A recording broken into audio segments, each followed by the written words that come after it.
Hello, I'm Michael Serapio. Ever since becoming Prime Minister, Mark Carney has talked about fast-tracking and building projects of national significance. Projects that can buttress the Canadian economy in challenging times, but also create prosperity for Canadians now and for generations to follow. That certainly applies to the Prime Minister's goal of making Canada an energy superpower. But for Flavio Volpe, it also means cars. A Canadian-built car made with Canadian parts and owned by a Canadian car company. Volpe is the president of the Automotive Parts Manufacturers Association, and recently I spoke with him about why cars and vehicles should be considered projects of national significance. Now, I should note, due to schedules, our interview was shot across 2 days, which is why you might notice a slight wardrobe change in the middle of our conversation. Regardless, here now is Flavio Volpe and his arguments for a truly Canadian car in profile. Flavio Volpe, thank you for joining us. Thanks for having me. So, here we have the Prime Minister floating this idea of nation-building projects. And I think, arguably when people hear that term, they think of things like pipelines, energy corridors, transportation corridors, defense industries. But here you are raising the idea of a Canadian-made car owned by a Canadian-made company. Why would that be of benefit to Canada? Look, I think all those infrastructure and those resources projects are important. They kind of unlock the wealth that we have hidden in the ground in this country. But what are you going to do with that wealth? How are you going to secure a better future, one that's more inured from the whims of the White House, for example, one that creates those added value jobs, applied technology jobs for Canadians in Canada? In automotive, there's nothing more ambitious than your own car company. Around the world now, different countries like Mexico are helping to define that the major leagues in automotive do you have a domestic automaker?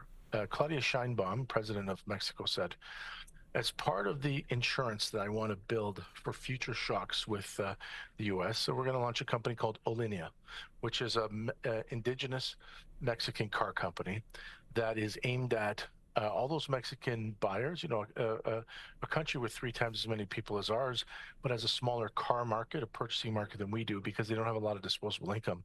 She said, let's build a car company that makes $10,000 city cars for Mexicans so that those who are working in the industry can buy some of the product. Vietnam, the same thing with VinFast. Turkey with Tog. Increasingly, where the auto sector is going is countries have their own domestic car maker that is a cluster for R&D, decision-making on where those programs go. And in Canada's case, we've got 5 incredible automakers that are making cars here. But all of them have been affected by Donald Trump saying, we're going to put a tariff wall on your destination market. And we saw the Statistics Canada numbers for automotive exports in April drop 23% in 1 month. We see the vulnerability we have when we don't have some of the control over what we make and where we make it. Now, your organization did lead an effort to make a prototype electric vehicle here in Canada. It was called Project Aero. It was also semi-autonomous. Is that what you're talking about? When you talk about building a Canadian car, is this the vehicle you want to see built? No, but I thank you for bringing it up. What we did with Project Aero was, after having gone through the CPTPP negotiations and the original NAFTA renegotiations, we realized that the countries that have a domiciled indigenous automakers were the ones who'd be able to put their thumb on the scale when we're doing the final decisions on the automotive rules of origin. How do you comply for tariff-free sale? A lot of those arguments that we got into with the Japanese and the Germans and the Koreans and the Americans especially is, well, Canada is one of the world's top 12 automaking jurisdictions. They say, well, what's a Canadian car? And I say proudly, a RAV4 or a Silverado. But of course, we all know that those are foreign companies. As the part supplier sector, but also tools, materials, and applied technologies, we said, what if we started with a clean sheet and designed, engineered, and built an all-Canadian prototype to show the world that we have the people and the technology to do exactly what everybody else does. And the question, the only question that would remain is, look, we can train astronauts. Do we have a mission? So we built Project Arrow. 544 companies bid to be on it. 240 plus passed the due diligence, both from a scalable technology and from a financial point of view. And about 60 of them came together to build this prototype that we revealed at the 2023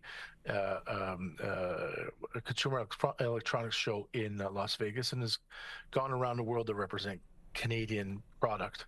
But it was never built as a vehicle for series production. We said, let's demonstrate to the world that we can make everything in an advanced autonomous battery electric vehicles. And that $20 million project has spawned $500 million in new business for suppliers.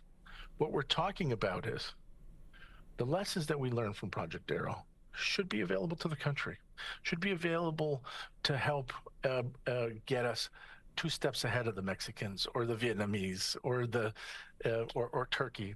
What are those lessons? What are those lessons, though? Like, I mean, if Project Arrow happened and it has, as you say, created economic spin-offs from this initial investment, what are the lessons you take away from Project Arrow that might inform us what a Canadian-made car would look like?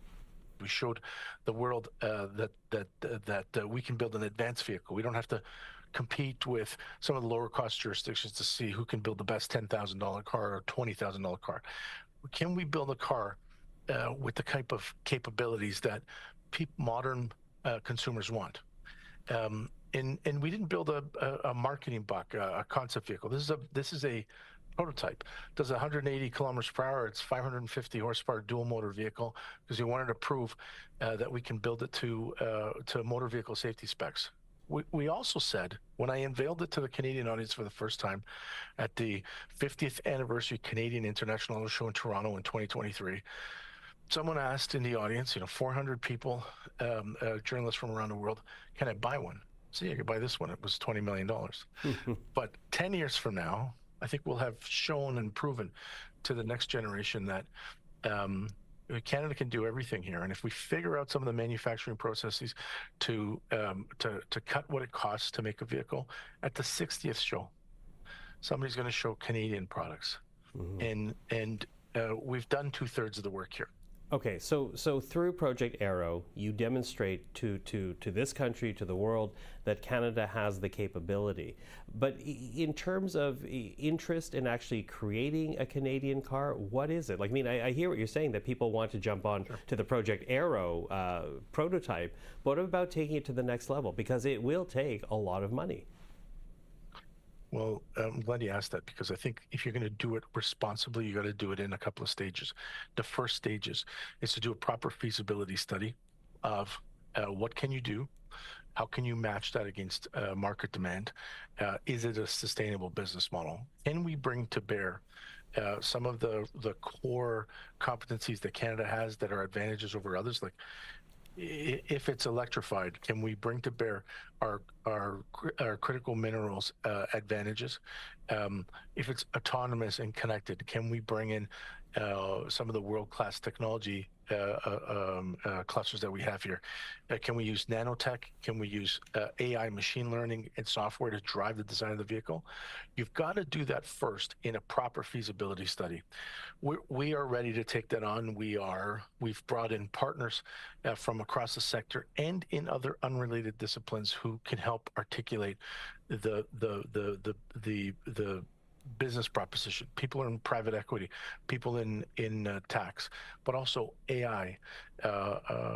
We're dealing with some of the most advanced academic institutions in the world, both from an engineering point of view and metallurgical sciences. But an APMA effort like Project Arrow, as unprecedented as Project Arrow was, is a project to demonstrate an academic exercise. What we're looking for here, and when we're ready, we're going to engage both the federal and provincial government to say, could you bless the results and support that feasibility study? If the feasibility study says we can do what the Americans do, or what the Mexicans are going to do, or what the Vietnamese or the Italians do, then we're going to work together to launch a Canadian car company that is an import substitute, that is not going to eat into or target the market share of the companies that have invested here and employed Canadians and bought Canadian parts and raw materials. The other part of it is, let's be very thoughtful and let's be very humble. If we do a feasibility study and it says it's not possible, or it's possible, but it's going to come at the direct cost of some of the companies that have invested here and have current viable operations here, well, we have to be humble enough to say, we studied it, it doesn't work, we'll walk away. Okay, so you allow yourself the possibility that this will not work. But, going into it, I do wonder, because you use the word sustainable, is this country a large enough market? Because at the end of the day, we're talking about roughly 40 million people. Is this large enough to sustain that type of vehicle, or are you looking at a vehicle that would need to export in order to be viable? Well, to make it go at a traditional automotive manufacturing facility, you've got to be able to build and sell 100 to 150,000 vehicles on a similar platform built out of a plant a year. In this country, we buy about 2 million cars. We make 1.75. We probably have installed capacity to go higher. We do have enough for the initial sustainability of this model, but frankly, you wouldn't build a car company around the idea that you would just sell domestically. We're not. This isn't China. We don't have enough of a big pull market. You have to be able to also draw into that feasibility study, where might you be able to sell it? Where consumer tastes similar? Where do some of our trade agreements allow for tariff-free sale?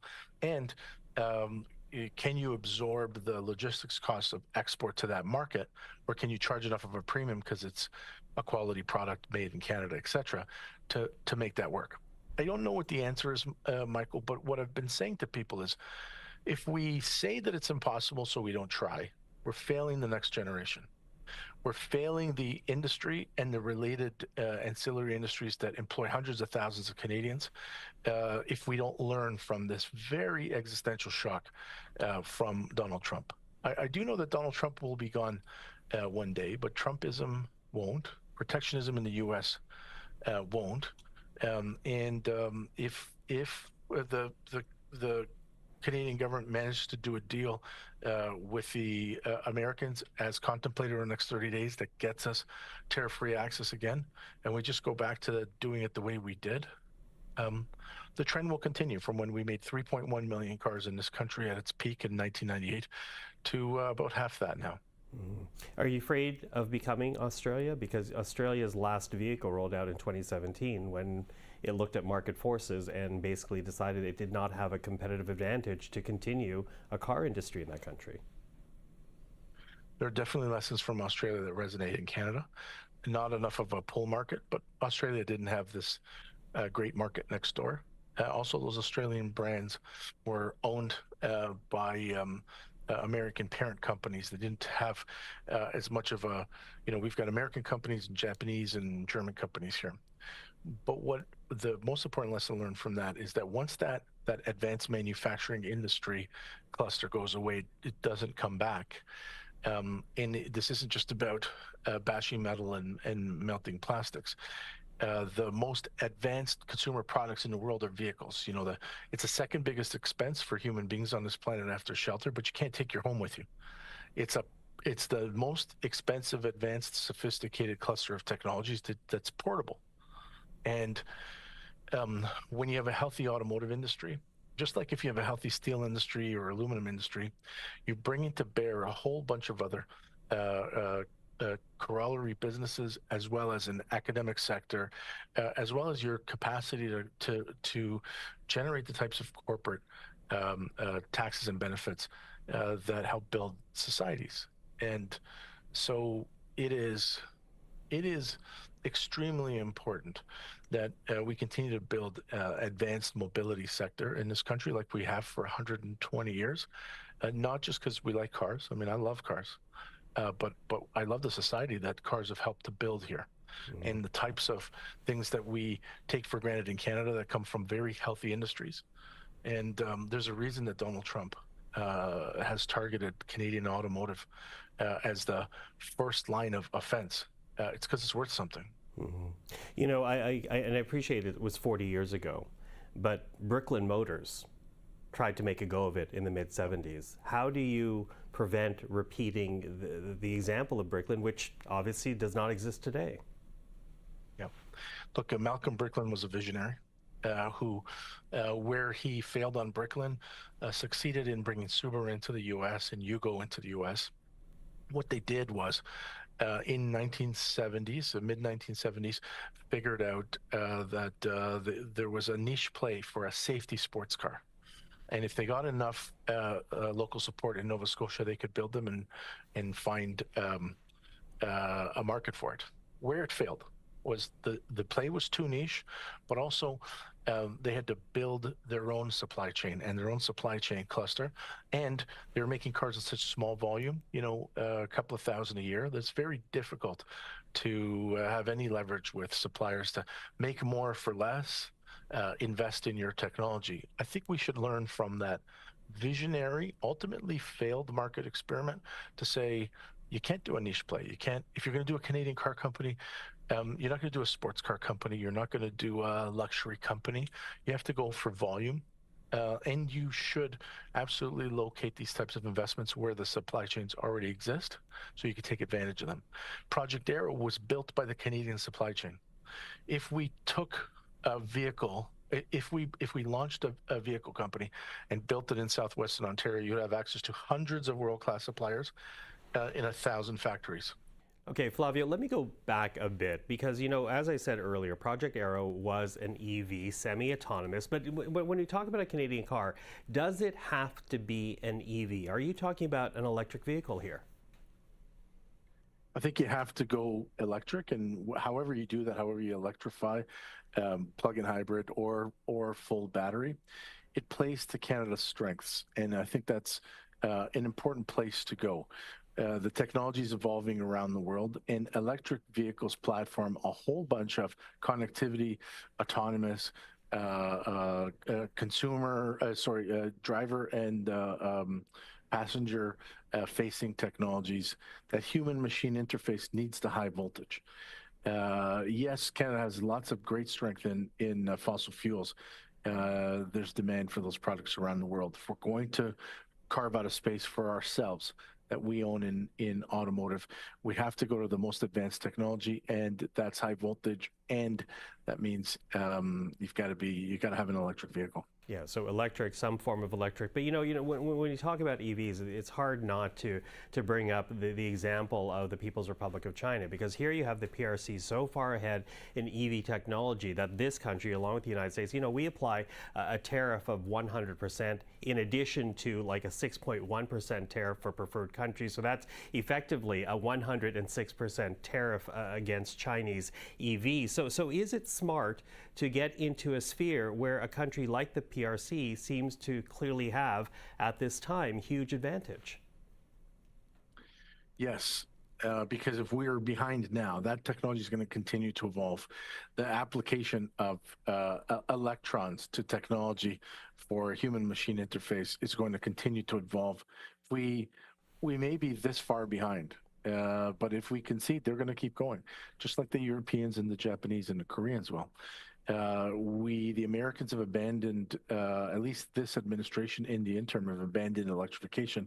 They're going to create an island in a market that's big enough for them to serve themselves for the next little while. But we can't do that. We shouldn't do that.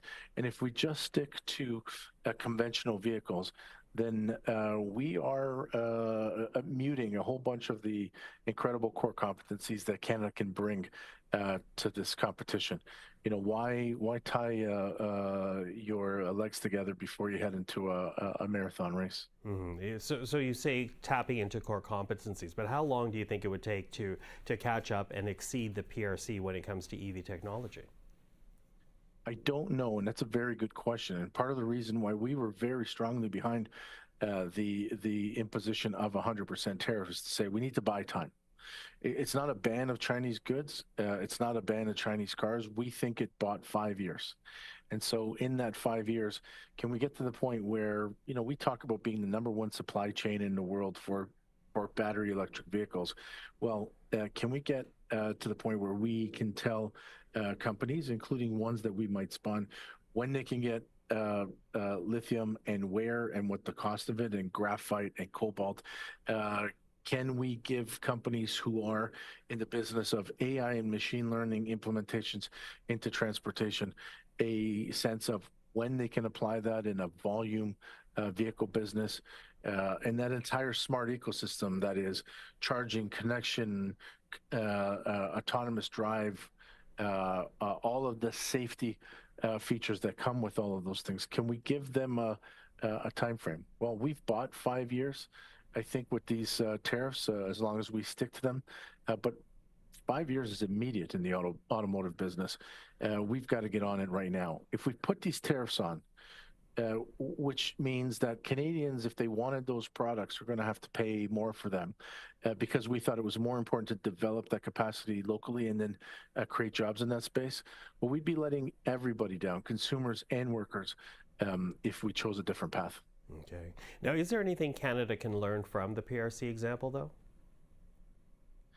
Yes, I think we spent a lot of time talking about how they got to their advantage and all the things that come from a centrally planned economy. We can't duplicate those things. But if we spend all the time talking about that, we're not talking about how the Chinese took an approach, not just to the product, but to the process of making the product. Automation, connectivity in the plant, manufacturing technologies that allow them to make things cheaper. It isn't just about cheap labor and a different authorization regime. It is about taking that software-driven approach to the means of production.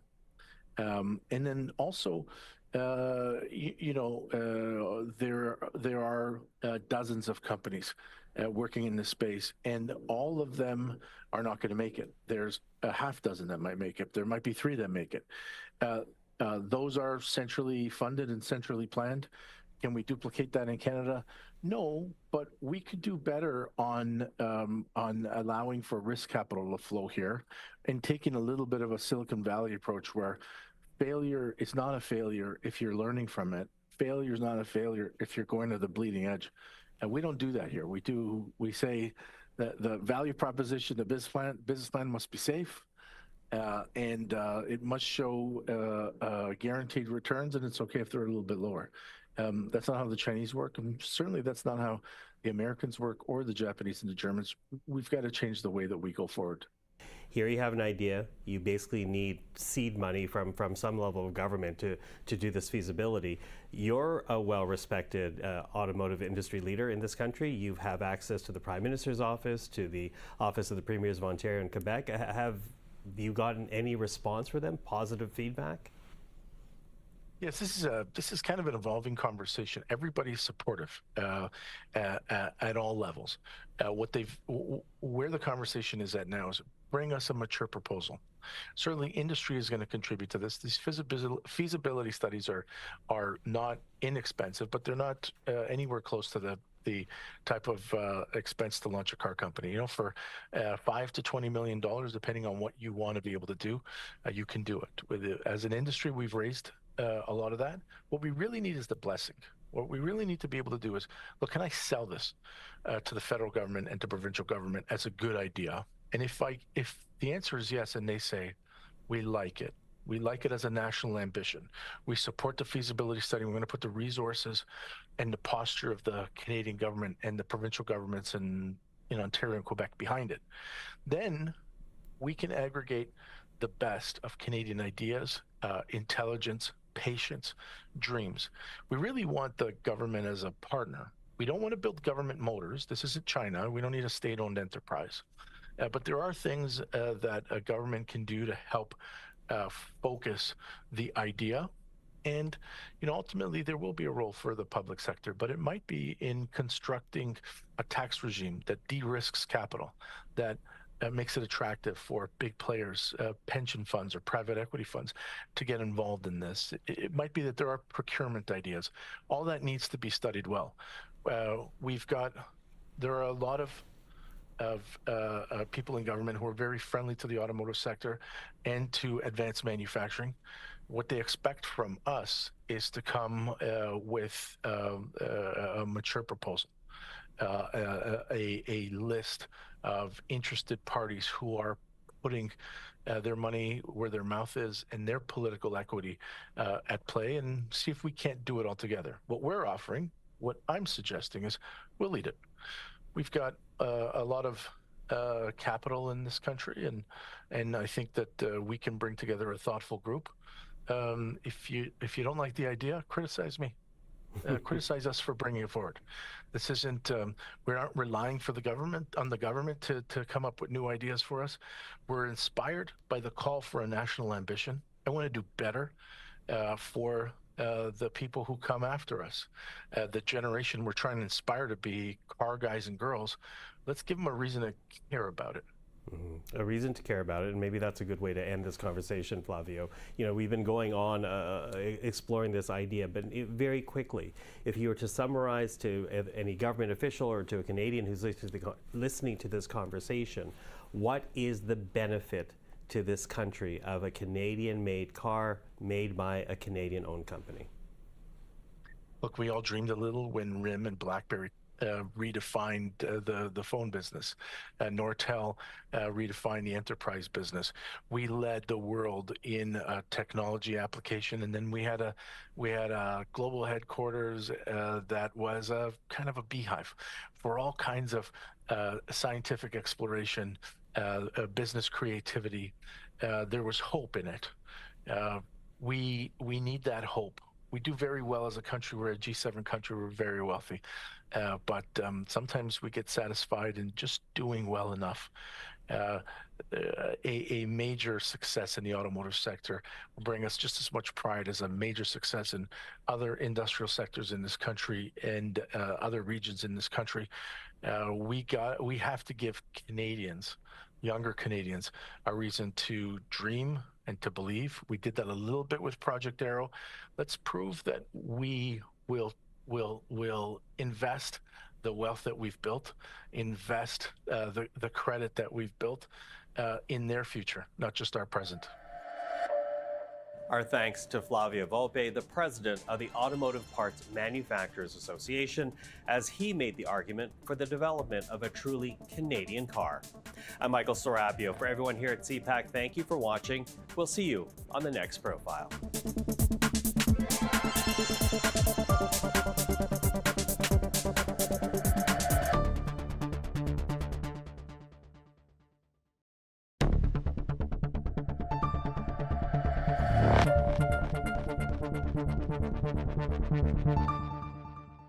Hello, I'm Michael Serapio, and welcome to Profile.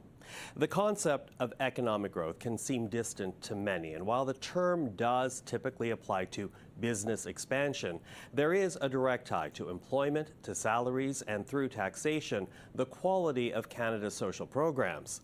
That is why, for the last 4 years, the Coalition for a Better Future has been tracking economic growth, taking a measure of where Canada's economy is right now and where it needs to go so that Canadians can continue the quality of life we expect for the generations that follow. But here's the rub. Canada is falling short of where it needs to be, a reality captured in this year's scorecard from the Coalition, a report I spoke about with the Coalition co-chairs, former Liberal Deputy Prime Minister, the Honourable Anne McClellan, and former Conservative Cabinet Minister, the Honourable Lisa Raitt. And Lisa, thank you for taking the time. Great pleasure to be here. Great pleasure to be here. Now, this is the fourth time that the Coalition has looked at this data, the third time the Coalition has put together this scorecard.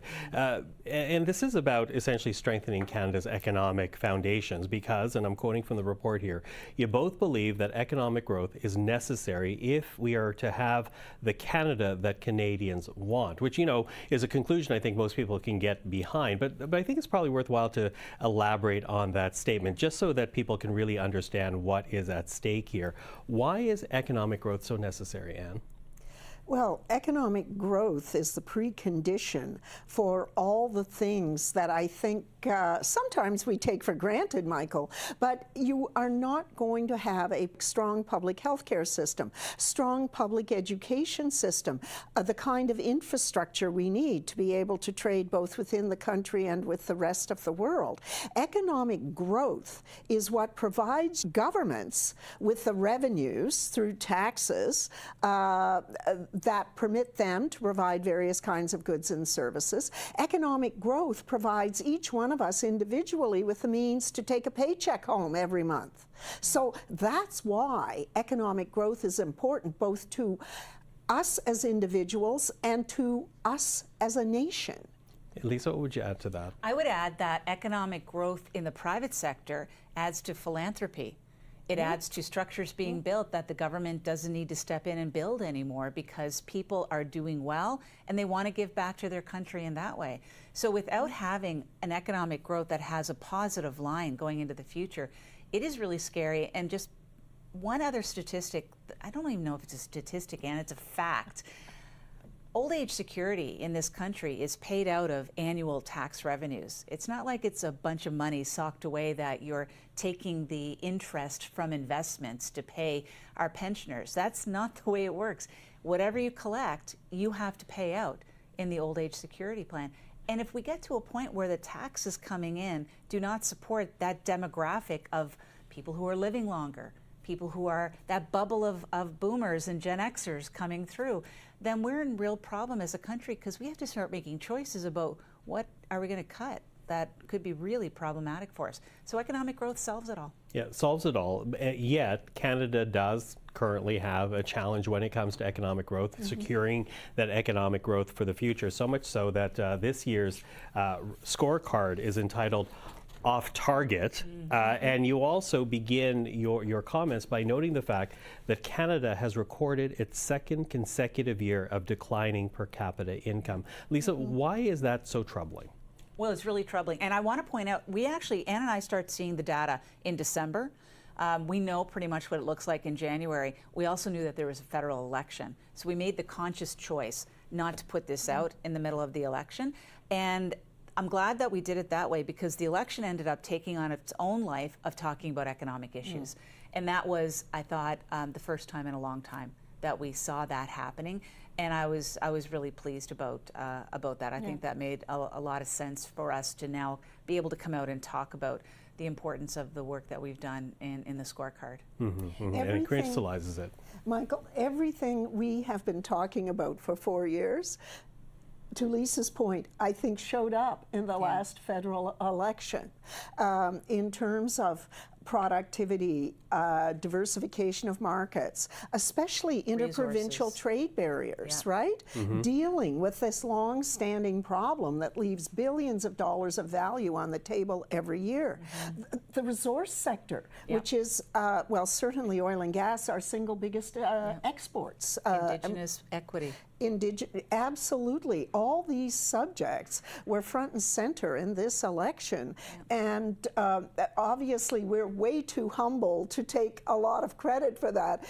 I think it's the circumstances in which we find ourselves. But it's interesting that we have been tracking most of those issues for 4 years, and many of those key metrics are going in the wrong direction for this country. Yeah, and I think that's the key point here. But yes, this election crystallizes the argument around productivity, around getting Canada's economy back on track. But again, the report this year is called Off Target, highlighted by the fact of declining per capita income.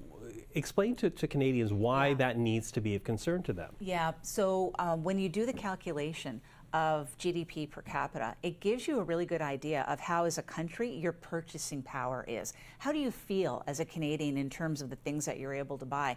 And if you compare us to the United States, it's a significant gap between what we have in Canada and what we have in the United States, about $20,000. And you feel that in your everyday. So Canadians were saying, we don't feel like the economy is good for us. And the governments were saying, but look at all these statistics, we're all doing fantastic.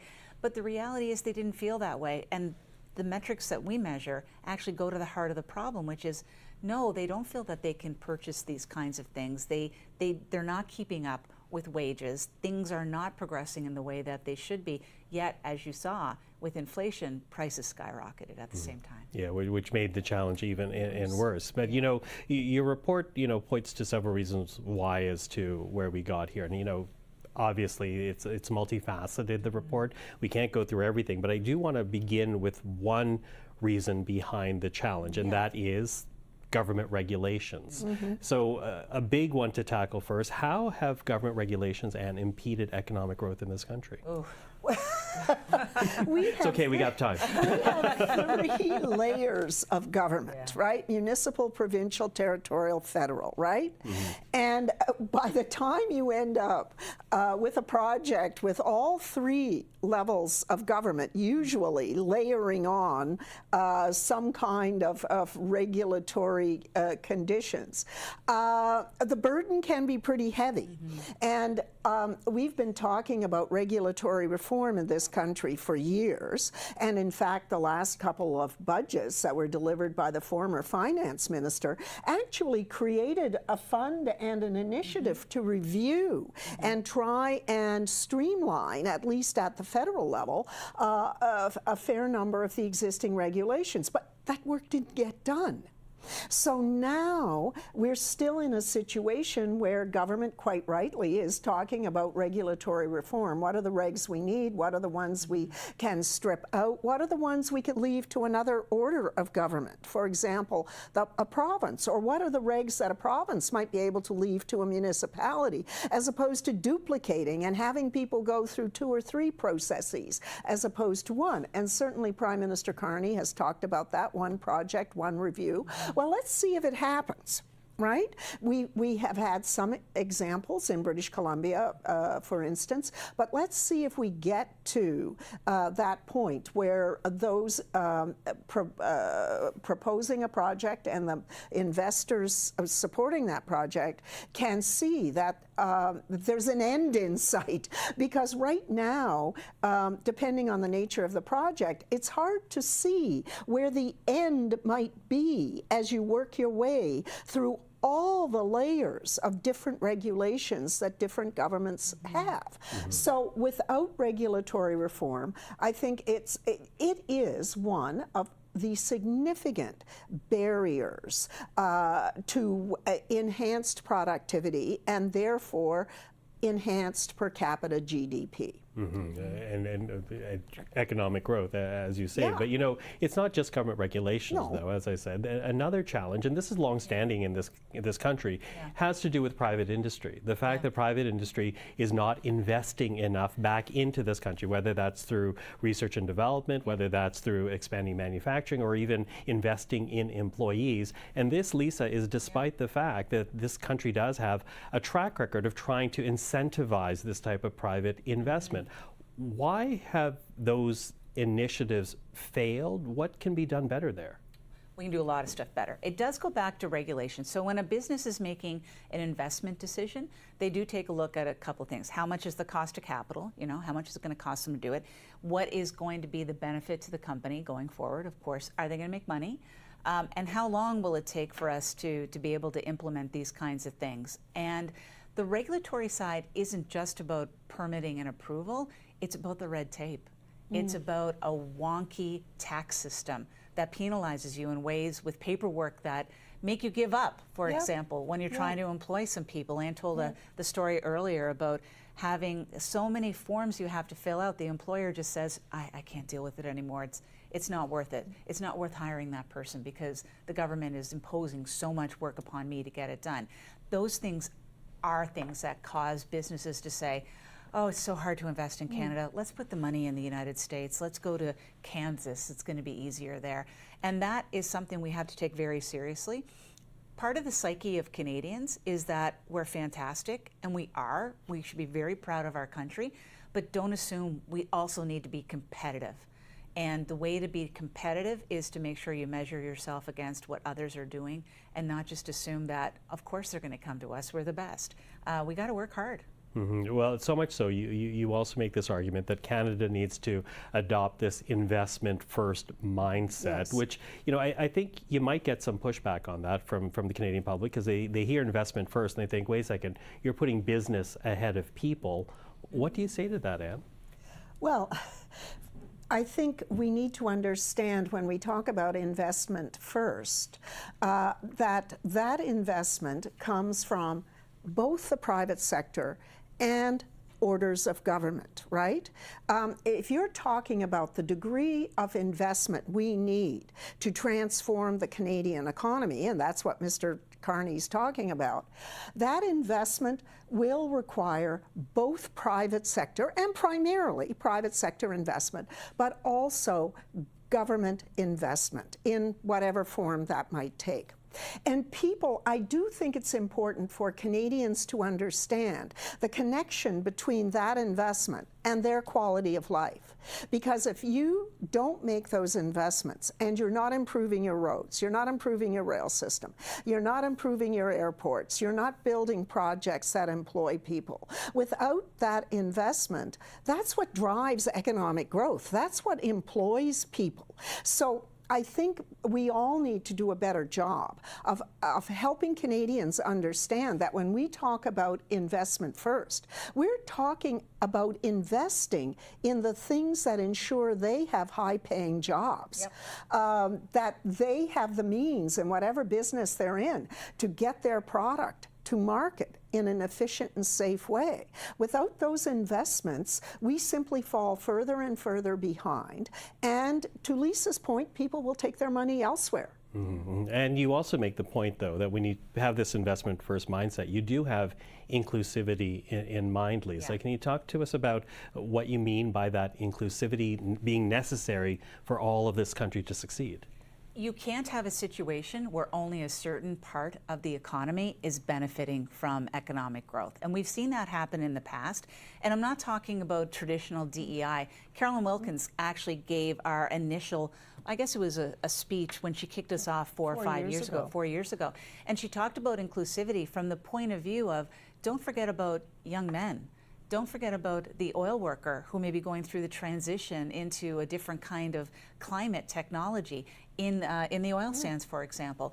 That's inclusivity too, that when we're changing the economy, when we're building the economy, you don't abandon big chunks of it in order to promote others, that everybody gets to move along. We also talk about inclusivity from the measurements we do on Indigenous persons in senior management roles and women in senior management roles. We think that is incredibly important because if we have a skill shortage in this country, which we still do, by the way, we should use all the people we have here because immigration hasn't worked out for us well in the last 3 years, and it has caused a bitter taste in the mouths of a lot of people in the country, which is horribly wrong. And the reason why it happened was we were ill prepared for the amount of people that came to the country. And that's a bad on us. That's not a bad on the people who came. We should have been better prepared with housing, with services, and we weren't. And as a result, we're all now taking a bit of a pause, but we need to make sure that we're including people in our society. And the last inclusivity part, and the part that is dear to all of our hearts, is the fact that this coalition includes people from civil society. It includes charities. It includes community foundations.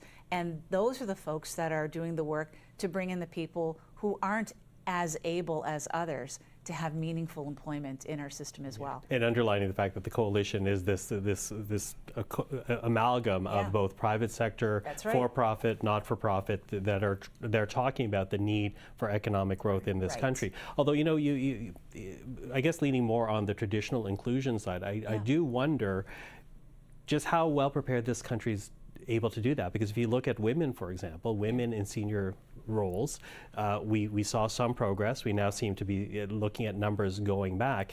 If Canada cannot be better at the inclusion of women, what does that say about the challenge for everybody else? I have a rant on this one. Okay. Sorry. I'm hoping a whole new theory.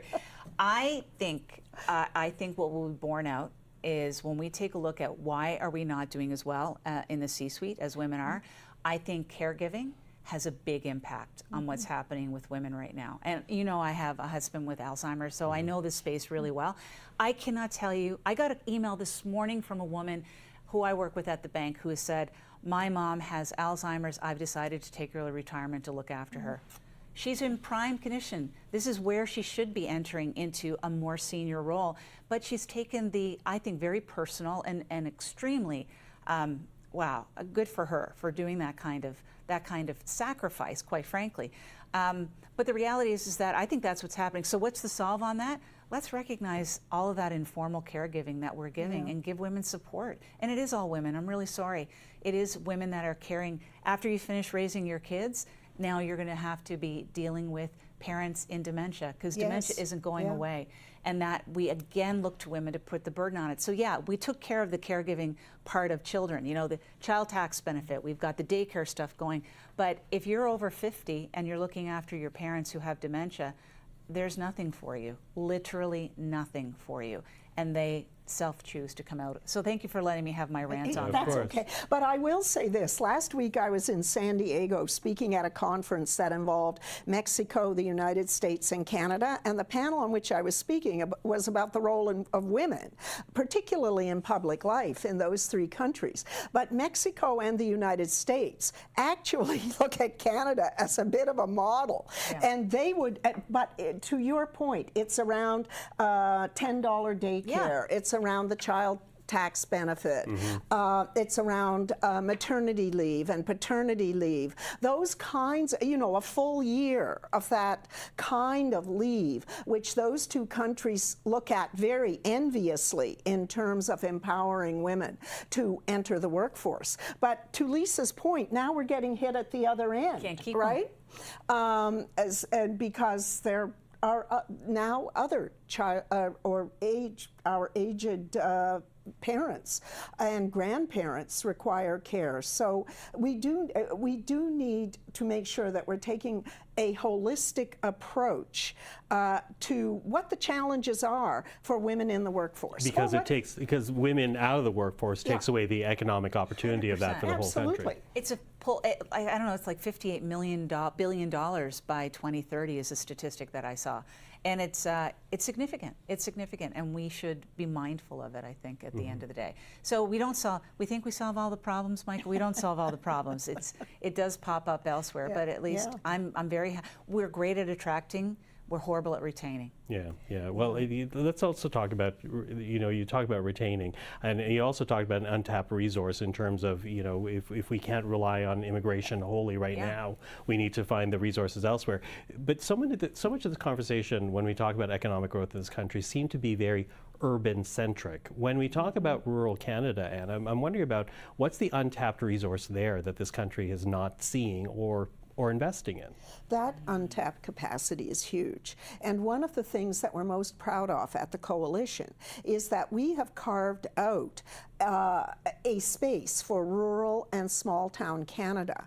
And we do a special deep dive every year in terms of some of our metrics and how they play out in rural and small town Canada. For example, in today's world, to do business, you need access to unlimited broadband. And we hear this everywhere we go. And 78% of rural and small town Canada has regular, unlimited access to broadband. Well, we've come a long way in the last 10 years, and I will give the big telecoms credit for that. But that's still 22% of rural and small town Canada without the broadband that they would like to have to be able to, for example, reach markets around the world. So we need to understand that in rural and small town Canada, we're losing people. Young people are leaving those parts of the country because they don't see a future. But look at where our food is grown. Look at where our critical minerals will be mined, or any other form of mineral or metal being taken out of the ground. That's all in rural and small town Canada. And we need to acknowledge that, and we need to make sure that the people who live there and grow the food and take the things out of the ground have the infrastructure they need to educate their children, to have family doctors. In my province of Alberta, one of the single biggest issues in rural and small town Alberta is a family physician. You can't find a family doc. Or if you find one, they leave because they and their family want a different quality of life. So these are not new issues, but we have a huge untapped resource in rural and small town Canada, and we need to do a much better job. And I say, as a Liberal, Liberals have not done a good job of understanding rural and small town Canada, and we need to do better. And I hope that this government, led by Prime Minister Carney, understands when he talks about building, that he understands that a lot of that building, at least in certain areas, is going to be in rural and small town Canada, and we need to spend some attention there. Okay, and I think as we have this conversation, people who are watching this obviously get the gist that we are talking about many challenges this country has in terms of creating economic growth. But there are these untapped potentials, the various communities in this country, rural, urban, women, Indigenous leadership, a lot there for people to look into, is because they can find this report online. They just have to go to the Coalition's website. But I wonder then, what should the focus of this government be? We've heard the promises around this campaign. We've heard the importance of the economy and this moment that Canada is in right now. So what are you looking for, Lisa, in this government to deliver the kind of economic growth that the Coalition outlines in the scorecard? Immediate action. Coming out of the gate. They have all the support across this country to do what needs to be done in order to get some of these big projects off the ground that we talk about an awful lot. And they're transformational. They're transforming for a lot of our communities and a lot of our economies. And as a result, they have the ability to just make announcements for stuff that's already been in the hopper for a long time, so that they can get it going. And that will help us defend against what's happening maybe in the United States as well. Even though it's a minority government, a strong minority government, I know, Anne, you'll correct me, a strong minority government, it's still a minority government, and people get a little bit nervous about making these kinds of decisions, but I do believe Canadians have given a mandate for economic change in the country that's to the benefit. So I would encourage them to go fast and go far.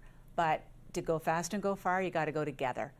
And they have to work with the other provinces. And dare I say it, they have to work with all the parties in the House of Commons. Just very quickly, you say in the hopper. What, if you can just quickly outline?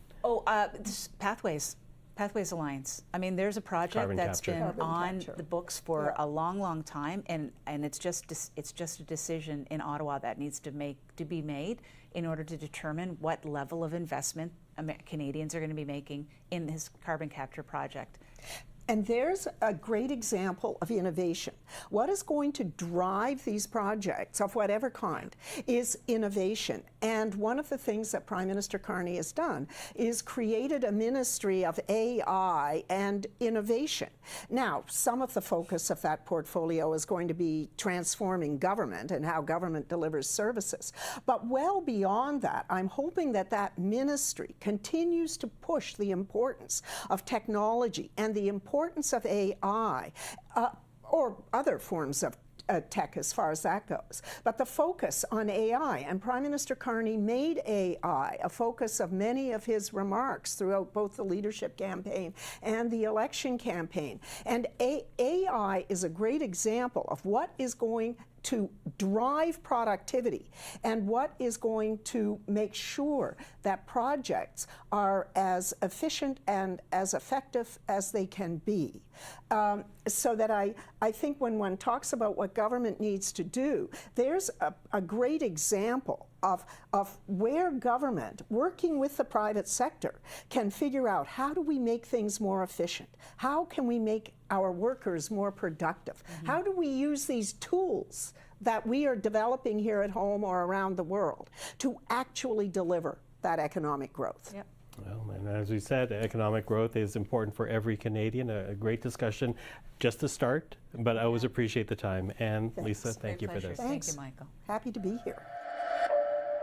Former Liberal Deputy Prime Minister, the Honourable Anne McClellan, and former Conservative Cabinet Minister, the Honourable Lisa Raitt. I'm Michael Serapio. For everyone here at CPAC, thank you for joining us. We'll see you again on the next profile.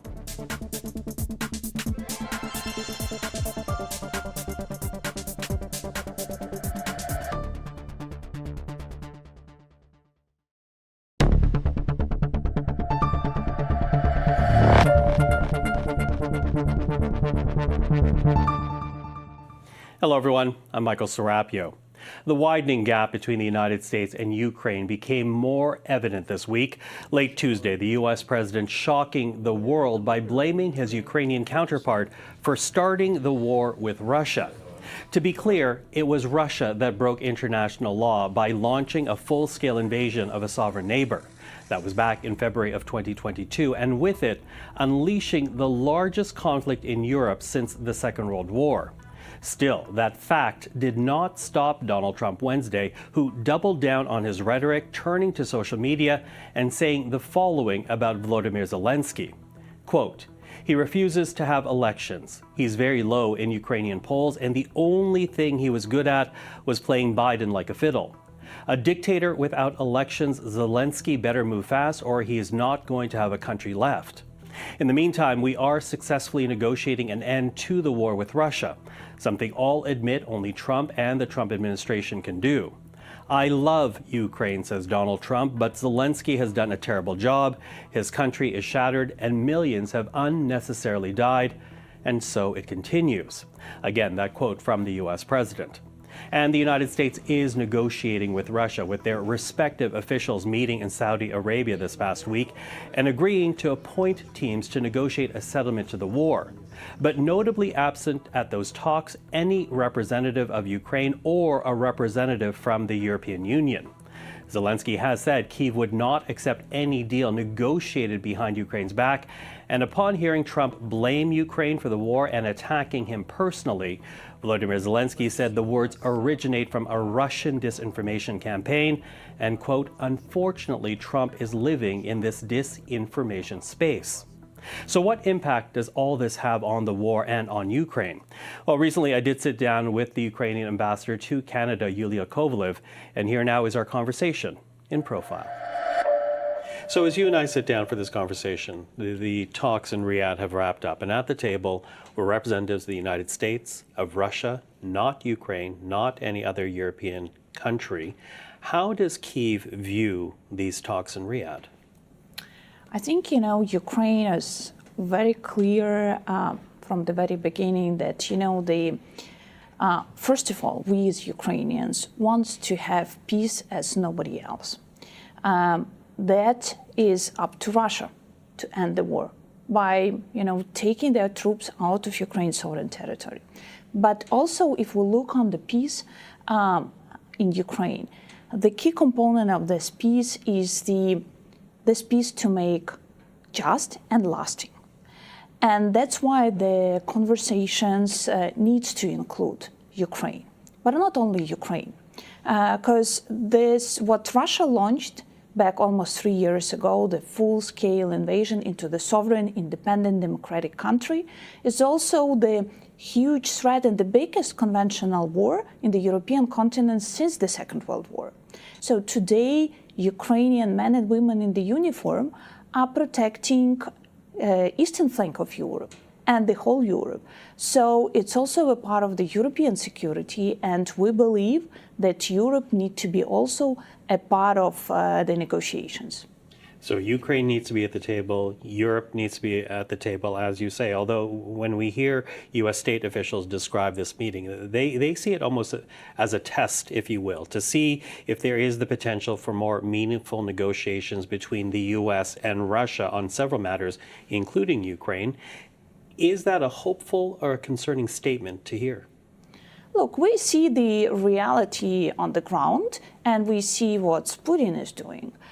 If we look on Russian military machine, this year, Russian war budget is increasing 25% in comparison to the last year.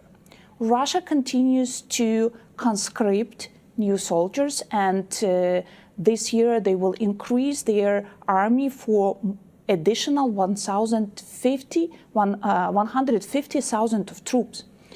So today, Russia is, building and continue to build their war machine. And as from the very first day, said Russia can stop this war today if they want.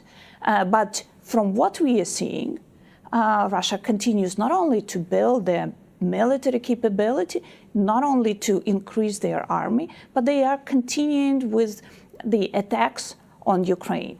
But we learned it from the history. There are many cases where Russia was like directly lying. First, it was Budapest Memorandum. Ukraine had the third biggest stock of nuclear weapons in the world. We refused from that, but also we got so-called guarantees.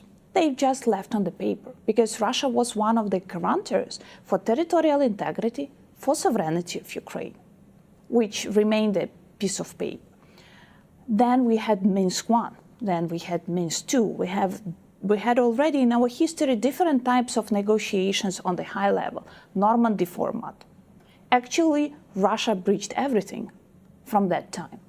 And now, like learning from these lessons of the history, there is a way to provide the security guarantees. Without them, this peace won't be sustainable because Russia does not demonstrate the willingness for stopping the war. Okay, and so as you say, there is a history of Ukraine making concessions, thinking that in making those concessions, Ukraine would have territorial integrity guaranteed from countries including Russia. But here you now have a U.S. administration, Donald Trump, even before elected, saying that he wanted to see an end to the war.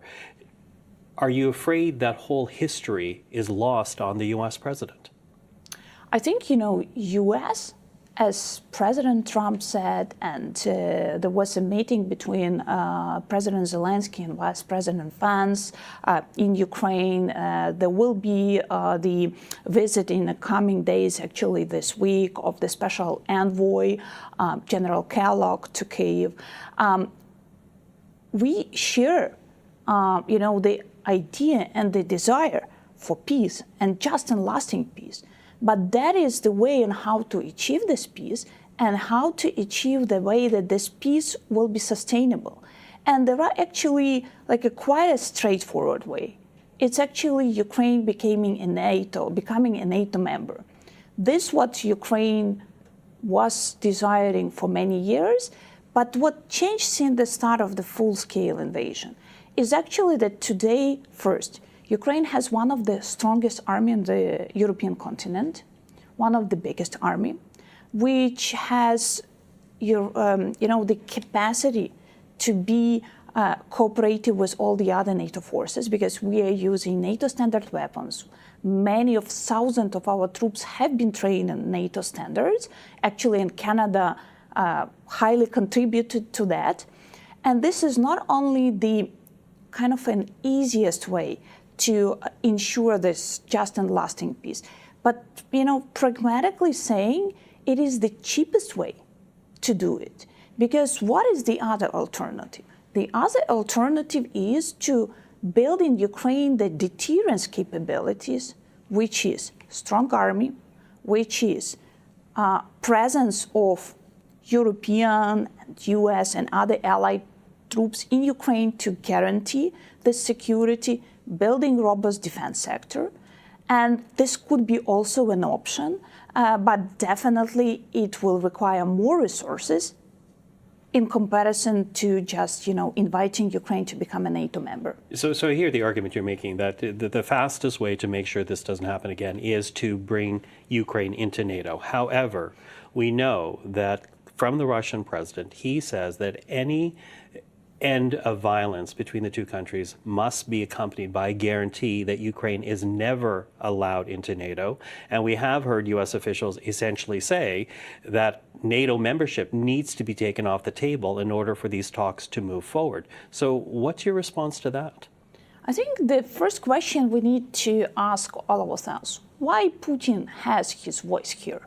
Why Putin can dictate the strongest democratic alliance in the world, which is NATO alliance, what to do or what not to do. And I think, understanding that NATO was built as a strong deterrence alliance to deter any of the risk of aggression. And NATO for years had the concept of open door policy. So the question is, why dictator who literally went through, breached almost every possible international rules and orders can have a voice to dictate what to do or not what to do. For us, it's Ukraine's desire to become a NATO member. It's backed by Ukrainian people who in their high majority support that. It is also backed by our constitution, where Ukraine's aspiration to become an EU member and to become a NATO member is clearly stated.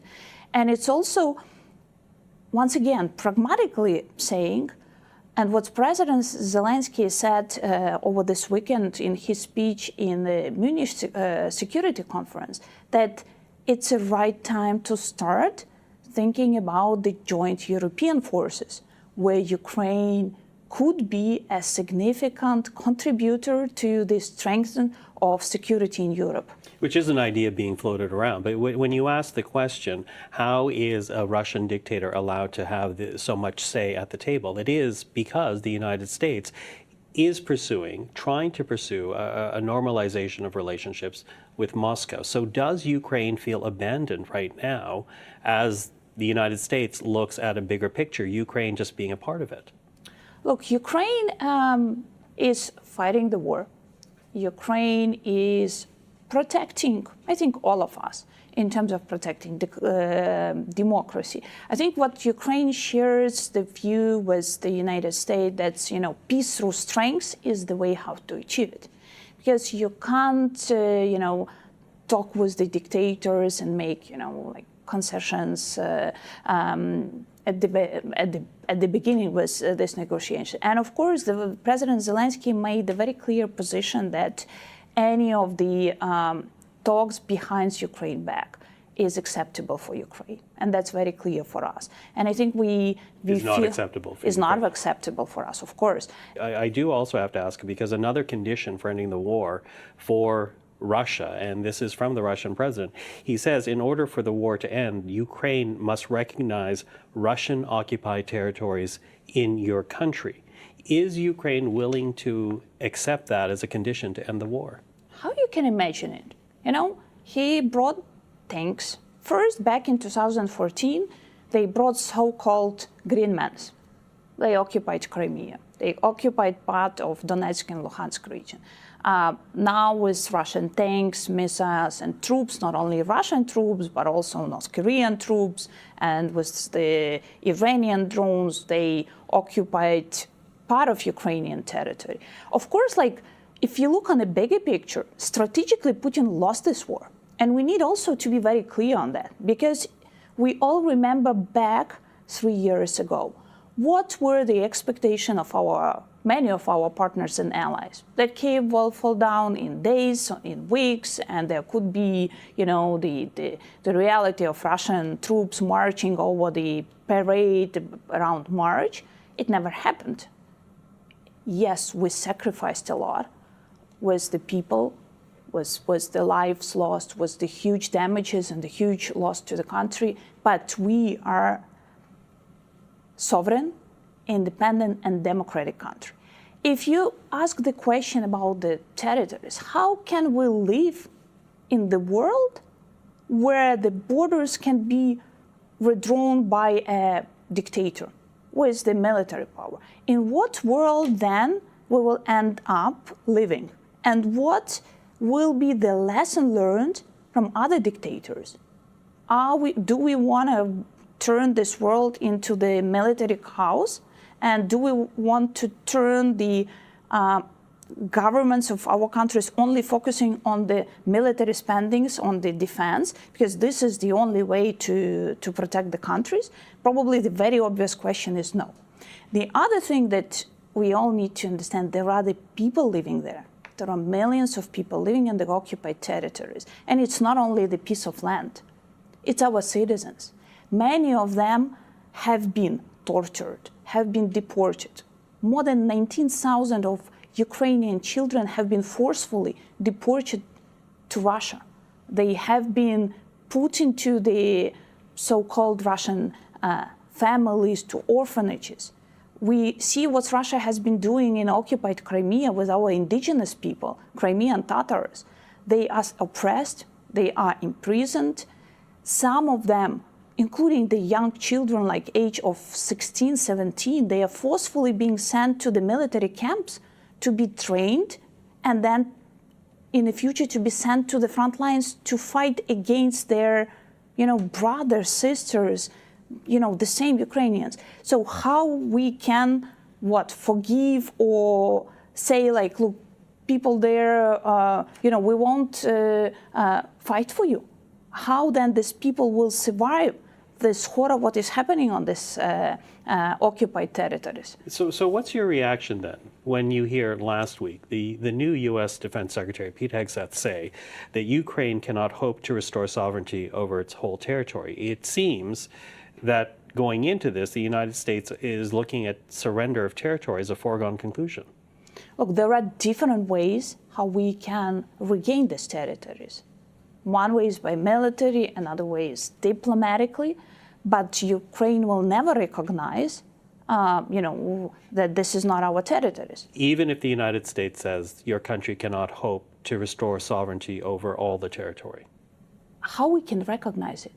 How we can say that these are the sovereign borders of the sovereign country, and then what we'll say, no, it's not our territory. That's impossible. But also reality now is a U.S. administration with the president expressing fatigue at giving military aid, financial aid to Ukraine, in his first term describing NATO as obsolete. Does Ukraine need to prepare itself to defend its borders without the help of the United States? Look, I think, there are a few of the things which, which is quite true. If you look on the defense spendings for many of the NATO members, they are far from reaching the minimal commitment of 2%. So whether, this is the call also for all of the other allies to increase defense spendings, yes, because they haven't met the targets, which was set back almost 10 years ago. And this is the important part that need to be proceed. We also hear from U.S. administration the desire to bring peace. And the thing is, I think here we share the desire to bring the just and lasting peace. And of course, we need U.S. support. U.S. support is essential as much as the support of EU, as much as support of Canada, because if you look on overall, the supply of different types of the weapons, we increased ourselves, so from like 35 to 40% of the weapons which is now used on the front line is now Ukrainian produced. Europe and US support the other part, and it is initial, and it is important for us so that all our transatlantic allies will continue to support us. And I think it's not in the interest of any of our allies that Ukraine will be weakened. Now, the United States has opened the door for continued support of Ukraine with an eye to Ukraine's critical minerals. How much access is Ukraine willing to give the United States in order to have the continued backing of the U.S. military?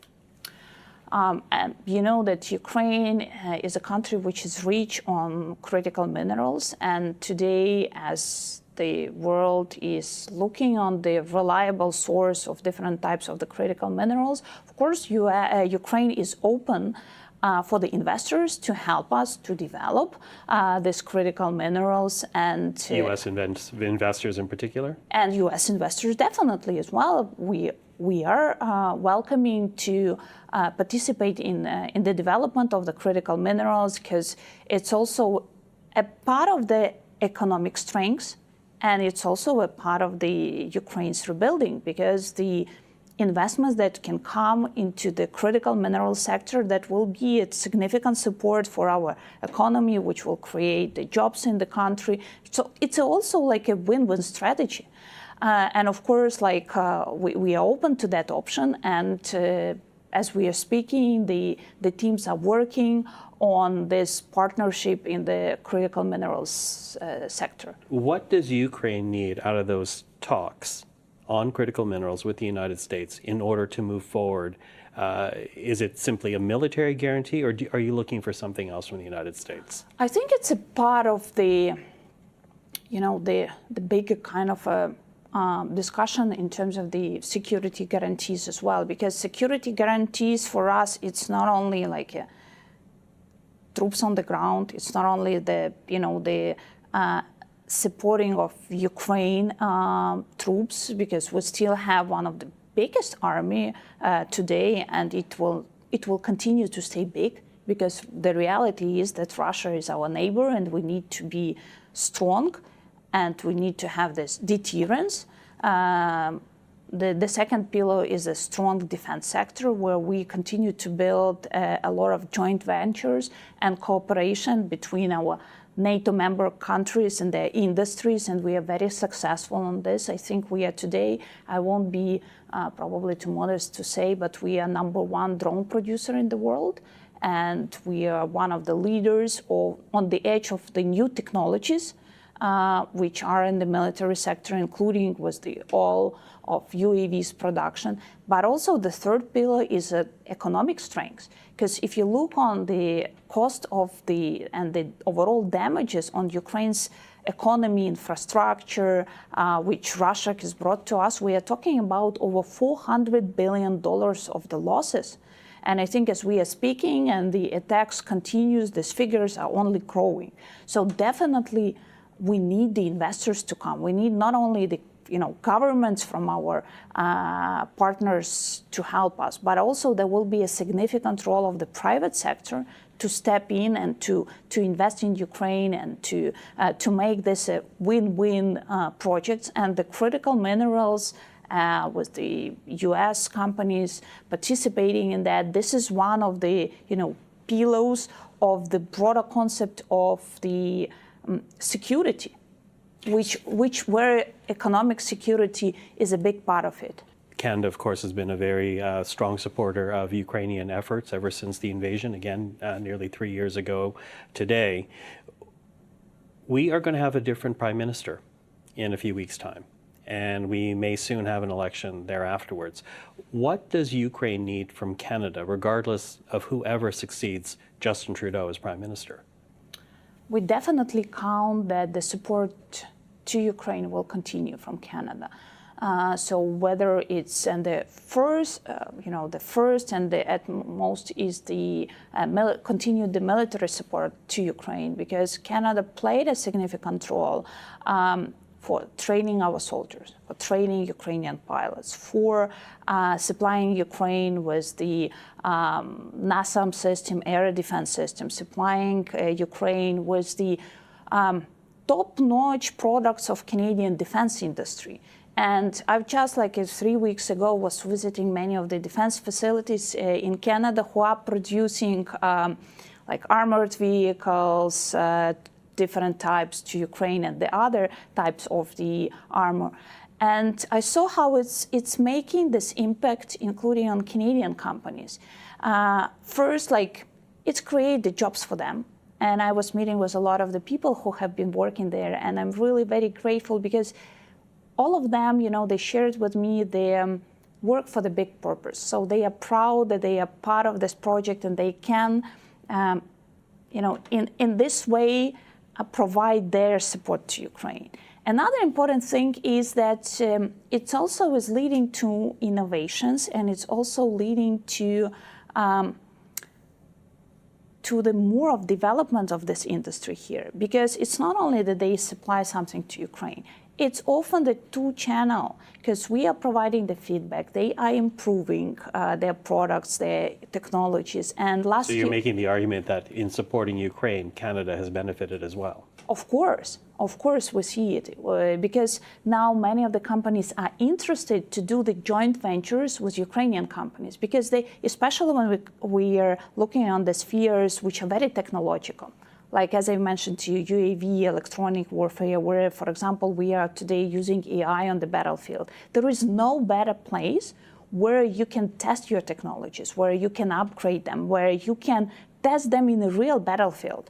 And last year, when there was a big defense conference here, I saw a lot of types of the weapons on which there was the slogan, tested in Ukraine, tested the real battlefield, and the flag of Ukraine. So now for Canadian producers, it's also a way to upgrade their products, to be competitive on the markets, to go to other types of the market. Because if, for example, Canadian light armored vehicles in Ukraine are one of the best and they have a really good feedback, it's the other countries are looking on them. The other countries are started to buy them. So it's also a win-win on building this. And it's not only what Canada is doing.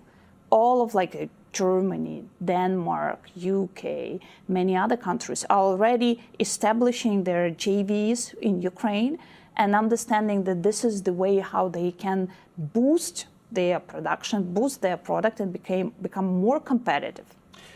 So a call for Canada to continue its support of Ukraine, a call for Europeans to continue their support of Ukraine. But up against that still are these talks and this desire of the United States to end this war with Russia. So quickly running out of time, but I want to end our interview by a simple question. Are you hopeful in this moment, or are you worried?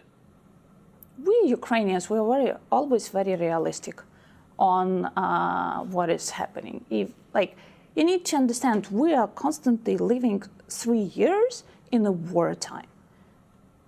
Under the missile attacks, under the drone attacks, under the huge disinformation campaigns that Russia is doing, and don't underestimate this, what Russia is doing, and I really expect they will even boost their efforts to share the panic and to share the narrative that, as they've done many times, even for these 3 years of the war, Ukraine is weak, everybody will, abandon Ukraine. This is also a part of that Russian warfare. So we are very pragmatic, we are very realistic, and we continue to fight, and we continue to closely work with our partners on bringing just and lasting peace. And that was Ukraine's ambassador to Canada, Yuliya Kovaliv. I'm Michael Serapio.